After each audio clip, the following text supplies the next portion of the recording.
After Times now's follow-up of bugging in the Finance Ministry, Pranab Mukherjee's office. The BJP has called the incident as India's Watergate. Leader of opposition in the Lok Sabha and senior BJP leader Sushma Swaraj has questioned the dual versions on Pranab's bugging.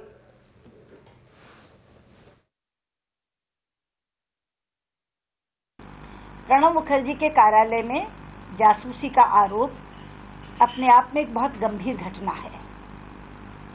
वित्त मंत्री स्वयं चाहे इसको रफा दफा करना चाहें, ये उनकी मजबूरी हो सकती है, लेकिन देश सत्य जानना चाहता है। और आईबी के द्वारा दी गई च्युइंग गम की थ्योरी एक बहुत बड़ा मजाक है।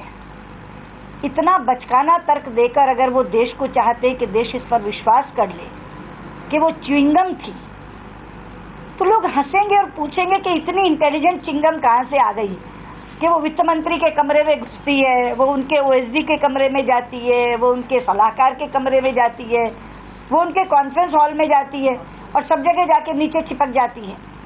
तो तर्क देने से पहले कम से कम आईबी को ये भी सोचना चाहिए कि देश हंसेगा इस तर्क पर।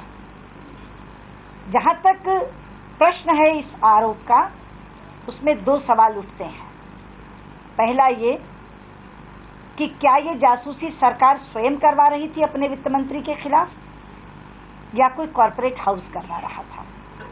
दोनों ही स्थितियों में मामला बहुत गंभीर है। अगर सरकार करवा रही थी तो ये सरकार के मंत्रियों के बीच में बढ़ते हुए अविश्वास का एक ज्वलंत उदाहरण है।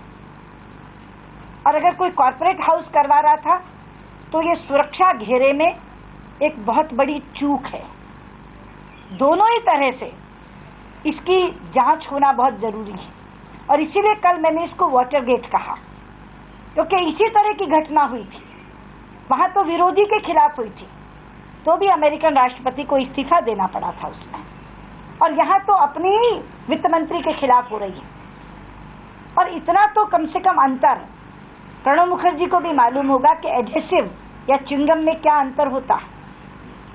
आकर के आईबी वाले एक च्युइंगम थ्योरी पूरे देश को पिलाना चाहते हैं, ये सही नहीं है। मेरी मांग है सरकार से कि जो उन्होंने पत्र लिखा था उस पत्र को गंभीरता से लें और थॉरो इन्वेस्टिगेशन जिसे कहते हैं, पूरी पुख्ता जांच इस मामले में होनी चाहिए और देश को विश्वास में लिया जाना चाहिए कि सत्य क्या है।